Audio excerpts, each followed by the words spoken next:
එකේ ගොඩ්ස්ලා පේජ් එකේ මේ දවස්වල ඩෙවලොප් කරගෙන යන eShop ප්‍රොජෙක්ට් එකේ ඊළඟ වීඩියෝ එක තමයි 28 වෙනි වීඩියෝ එක තමයි මම මේ විදිහට ස්ටාර්ට් කරන්නේ ටාස්ක් එක අපිට දීලා තිබ්බේ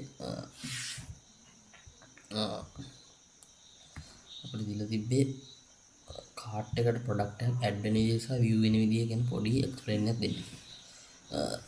හරි මම එහෙනම් ඊට කලින් පොඩ්ඩක් මේකේ මේ කාට් එකට ඇඩ් වෙන විදිහේ පොඩ්ඩක් ඒකේ process එකේ පොඩ්ඩක් වෙන විදිහ පොඩ්ඩක් පෙන්නලා ඉන්නම් මේ මගේ ඩිසයින් එකේ. හරි මම මේ විදිහට මගේ හෝම් පේජ් එකට ලොග් වෙලා තියෙනවා. ඒකේ මේ විදිහට කැටගරයිස් කරපු ඔක්කොම දේවල් ටික මෙතන පෙන්නනවා මේ හෙඩ්ෆෝන්ස් ඔක්කොම ටික. මම මෙතනින් මේ ප්‍රොඩක්ට් එකක් ඇඩ් කරගන්නවා. එතකොට බලමු මේකට මේ කාට් එකට ප්‍රොඩක්ට් එකක් ඇඩ් වෙනවද කියලා. දැන් මේ විදිහට මම මෙතනින් මේ ක්ලික් කරනවා. එතකොට මෙන්න බලා ගන්න පුළුවන්. new product add to cart කියලා මේ විදිහට alert එකක් ඇවිල්ලා මේක ඕකේ කරාම දැන් මෙතන රිෆ්‍රෙෂ් කරාම කියලා එන්නේ ප්‍රොඩක්ට් එක මගේ කාට් එකට ඇඩ් වෙලා තියෙනවා බලා ගන්න. මම තව මේ විදිහට ප්‍රොඩක්ට් එකක් ඇඩ් කරලා පෙන්නන්නම් මේ විදිහට. මම මේ විදිහට මේ ප්‍රොඩක්ට් එකත් ඇඩ් කරන්නම්. මොකක් හරි ප්‍රොඩක්ට් එකක්. එතකොට දැන් මේ විදිහට ප්‍රොඩක්ට් එකක් ඇඩ් වුණා. ඇඩ් වෙන විදිහ ගැන තමයි අපිට process එකෙන් මේ විදිහට පැහැදිලි කරන්න කියලා තිබ්බේ. මේ විදිහට තවත් ප්‍රොඩක්ට් එකක් මේ විදිහට ඇඩ් වුණා. ඊට පස්සේ දැන් රිෆ්‍රෙෂ් කරාම ඔන්නේ ප්‍රොඩක්ට් එකක් මේ විදිහට ඇඩ් වුණා. මේක ඇවිල්ලා 16 Pro Max එක මේක ඇවිල්ලා 16 good කියලා මම නිකන් දාගත්තු ප්‍රොඩක්ට් එක. ඒ විදිහට මේකේ අපිට ඇඩ් කරපුවාම අපේ කාට් එකට ඇඩ් කරාම ඒක ඇඩ් වෙන විදිහ අපිට දැන් බලා ගන්න පුළුවන්. මම ඇඩ් කළා පෙන්වයි. හරි අපි දැන් බලමු මේකෙදි ගිහිල්ලා බලමු අපි දැන් මේ process එකට අදාළ ක්‍රියාවලිය කොහොමද කියලා මම දැන් මුලින්ම පෙන්නවා මේක වෙන්නේ කොහොමද කියලා. right මෙන්න දිනවා මගේ ඩිසයින් එකට අදාළ ඩිසයින් එකට සහ බෑක් එන්ඩ් එකට අදාළ මේ කෝඩ් දෙක මම ප්‍රධාන වශයෙන්ම යූස් කරේ මෙතනදී මේ add to cart function එක සහ මෙන්න මේ add to cart process.php කියන ෆයිල් එක තමයි මෙතනදී ගොඩක්ම වැදගත් නිසා මම මේ card.php ෆයිල් එක ලියලා පොඩ්ඩක් මේක වෙන මේකෙදි පොඩ්ඩක් ඩිසයින් එකට අදාළ මේ ප්ලේසස් ටික වෙනදී මම බටන්ස් එහෙම කොහොමද වැඩ කරන්නේ කියලා මේකේ තියෙනවා මෙතන අපේ කන්ටෙන්ට් එකේ අපේ ඩිසයින් එකේ තියෙනවා මෙතන වෙනම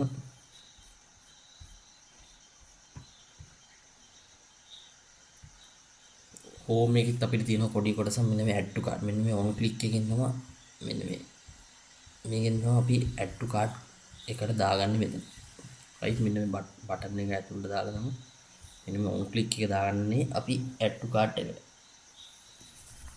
ඉතින් මේකේ ওই විදිහට අපිට පුළුවන් මේ on click එකත් එක්ක මේකේ වැඩේ කරගෙන යන්න.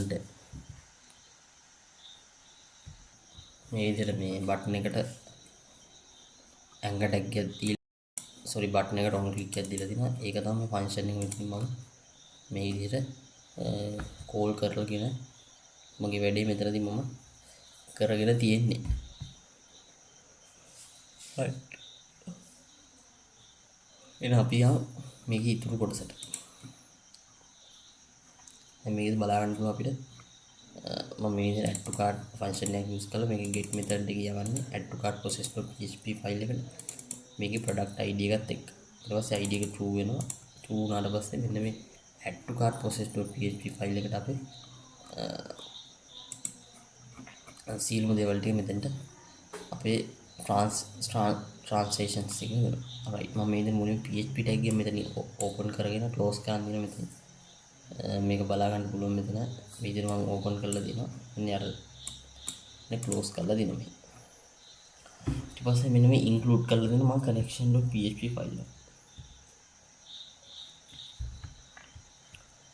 ඊට පස්සේ මේ if එකක් දාලා මම මේ if else එකක් use කරලා තියෙනවා. මුලින්ම මේක ඇතුලේ condition එකට is set එක දාලා session එකක් මෙතන start කරන්න session new කියන්නේ session එක මම මෙතන start කරලා ඊට පස්සේ if එකක් දාලා මෙතන is set එකක් ඇතුලේ get method එකේ id එක මම මෙතන session එකට use කරන්න වෙන හේතුව මෙතන යවන ඔක්කොම දේවල් ටික මේ id එකෙන් through වෙනවා. මෙතන get method එකෙන් තමයි අල්ලන් ඉන්නේ. එහෙනම් මම මෙතන get method කියලා මෙතන use කරලා තියෙනවා. ඊට පස්සේ අපි product ID එකත් get method එකෙන් ගන්න user ගේ mail එක ගන්න අපි session එක right ඊට පොඩි දෙයක් පෙන්නන්න වෙන මම card එකේ session එක මෙතන start කරලා තිනවා ඒක පෙන්නන්න මම පොඩ්ඩක් design එකේ ඒකේ බලා ගන්න පුළුවන් මේ මෙතන මම user ගේ session එක start කරලා තමයි තියෙන්නේ ඒක හොඳට බලා ගන්න පුළුවන් මෙතන මම එකක් පෙන්නුවා දැන් යමු මගේ add to cart process එකට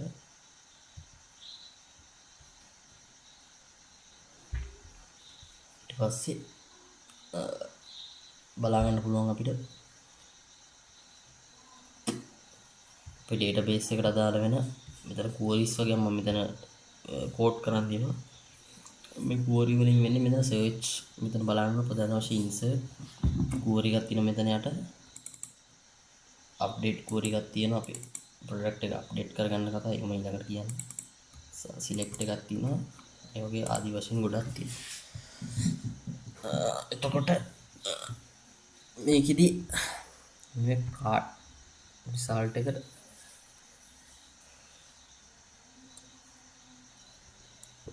result සහ card number කියලා මම මේ විදිහට use කරගෙන ඉන්නවා ඒක.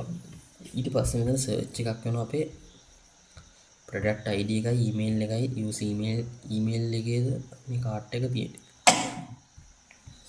ඊළඟට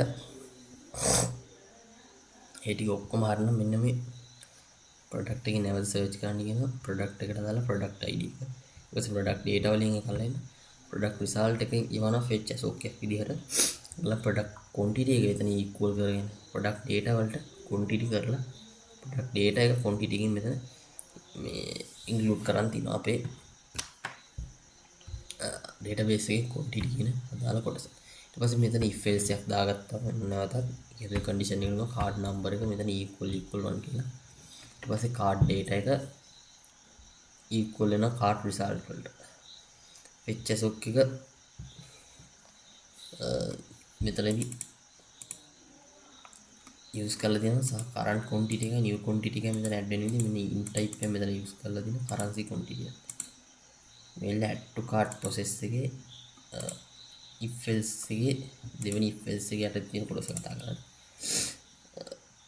ඊටත් පස්සේ ඔක්කොම හරි වුණාට පස්සේ මෙන්න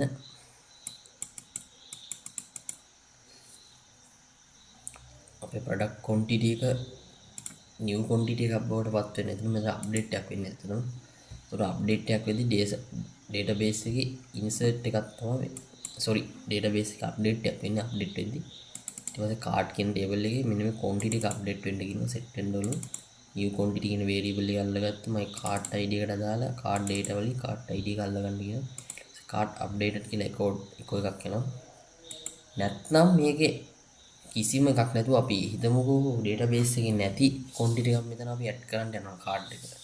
update කරන්න යනවා නම් මෙතන invalid quantity කියලා මෙන්න මේ විදිහට අපේ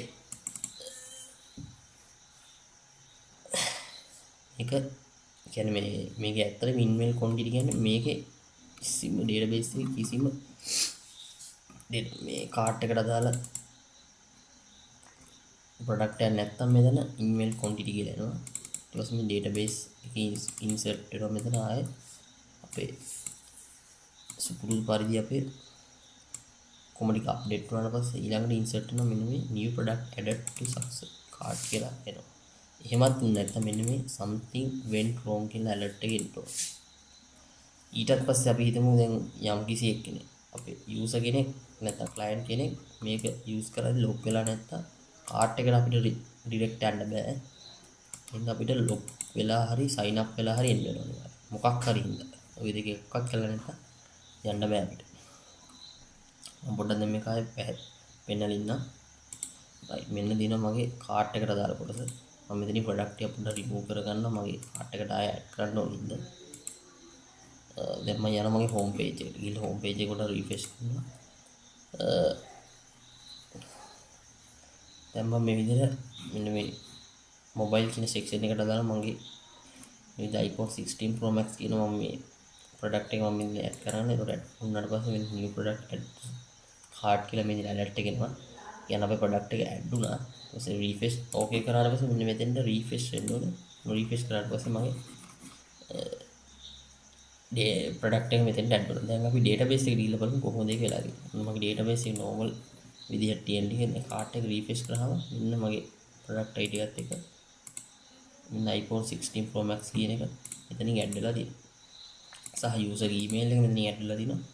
මෙන්න දින කාට් එකට දාලා ID එක මම මේකේ ගොඩක් ඒවා මුලින් delete කරලා තිබ්බේ ඒකයි. 29 වෙනි කාට් එකට දාලා ID එක මෙන්න quantity එකක් වෙලා තියෙනවා. මේ ඇවිල්ලා කාට් එකේ ID එක ඒක auto increment කරනවා. මම මේක තනින් තන delete කරලා තින්න නිසා මේ අපි තව එකක් මෙතන add කරන් බලමු. දැන් මම add කරනවා මගේ මෙන්න මේ MSI laptop එකට sorry මෙන්න මේ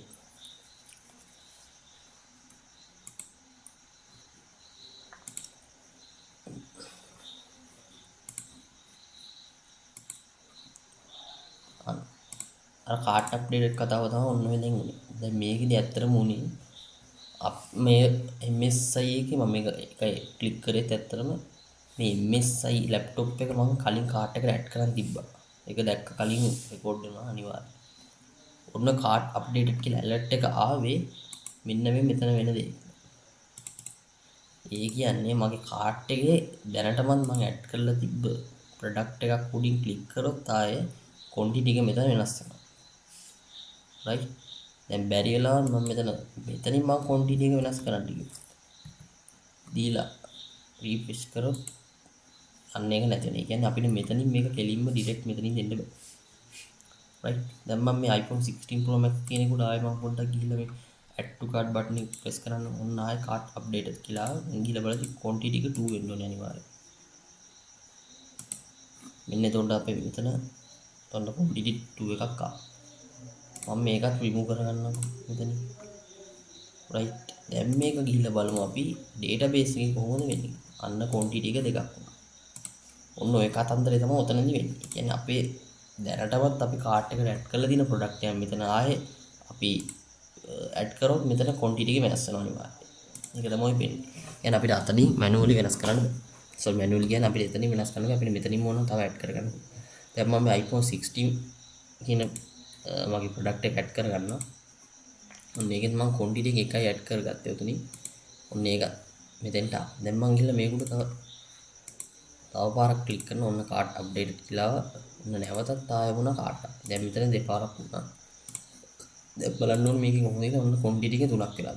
දැන් මෙතන database එකට ගිහින් බැලුවොත් මෙතන quantity එක අනිවාර්යෙන් display වෙනවා තුනක්. අන්න දිනවා මගේ ප්‍රොඩක්ට් එක දිහා. දැන් මෙතන කලින් ප්‍රොඩක්ට් මගේ නැති නිසා මම ප්‍රොඩක්ට් remove කරා මෙතනින් ගොඩක්. ඒ හින්දා තමයි නැති. දැන් මේකත් remove කරාම ඊළඟ එක නැති වෙනවා අනිවාර්යෙන්. ඔන්න ඕක තමයි මේ මගේ මේ කාට් එකට අදාළ මම මේ process එක ගැන කතා කරේ. email quantity කියලා කියන්නේ මේකේ කිසිම quantity එකක් නැත්තම් මෙතන මම ඇඩ් කරගන්න නැති එකක් තියෙනවනේ මේකේ ඔන්න alert එක එනවා. ඔන්න ඔය විදිහට තමයි කාට් එක අප්ඩේට් වෙනවා. එතකොට අපි database එකෙන් ගිහලා කාට් එකට දාලා කොටස් ටික අප්ඩේට් වෙනවා සහ මෙතන insert වෙලා ඉතුරු ටික. ඔන්න ඔය ටික තමයි මට ප්‍රධාන වශයෙන් කතා කරන්න තිබ්බේ සහ මෙන්න මේ අපිට වැදගත් වෙනවා මෙන්න මේ function එක. JavaScript link කරලා තියෙන්න ඕනේ අනිවාර්යයෙන් PHP. ඒකත් එක්ක කනෙක්ට් කරන්න කලින් අපි ඊට පස්සේ තමයි මෙන්න add to cart process එකත් එක්ක දාලා වෙන දේවල් ටික කනෙක්ට් කරන් අපි වැඩ ටික කරගෙන යනවා. ඉතින් මම හිතනවා තමයි මේ කරපු දේ ටික පැහැදිලි නැති කියලා. මේකෙදි තිබ්බේ ඇත්තට මෙන්න add to cart process එකට දාලා මේ product view එකයි product එක කොහොමද add කරගන්නේ කියන කතාවද. නිකන් මේ product එකට add කරන්න මෙතන. දැන් ගිහලා මේක refresh කරාම ලෝක add වුණා. මම තව පාරක් ගිහලා මේක දැන් පොඩ්ඩක් ගිහින් මම මේ database එකෙන් බලන්න. ඔන්න ඊළඟ product එක add වෙලා මෙතන තියෙන්නේ. මෙන්න product එක quantity එකයි. quantity එක එකයි. දැන් මම මේක ගිහලා මෙතන තව පාරක් add කරන cart updated කියලා ආවා. ඔන්න refresh කරාම මෙන්න product එක 2 quantity එක දෙකක් වුණා. මේකේ දෙක වෙන්න ඕන. ඉතින් මම හිතනවා තමයි මේ කරපු දේ ගැන පැහැදිලි නැති කියන මම කරේ අපේ කාට් එකට දාලා content එකේ add වෙන process එකට දාලා code එක ගැන පැහැදිලි කරලා මම මේ design එකත් එක්ක database එකේ වෙන process එක පැහැදිලි කරේ. ඉතින් මම ඊළඟ වීඩියෝ එකකින් මේ ටික අරන් ඉතුරු මගේ task එකට දාලා කොටස අරන් ඉන්න. ඉතින් මම හිතනවා දැන් මේ කරපු දේ ගැන අනිවාර්යෙන් පැහැදිලි වෙන්න තියෙනවා. එහෙනම් මම ඊළඟ වීඩියෝ එකේ ඉතුරු දේවල් ටික අරන් එන්න.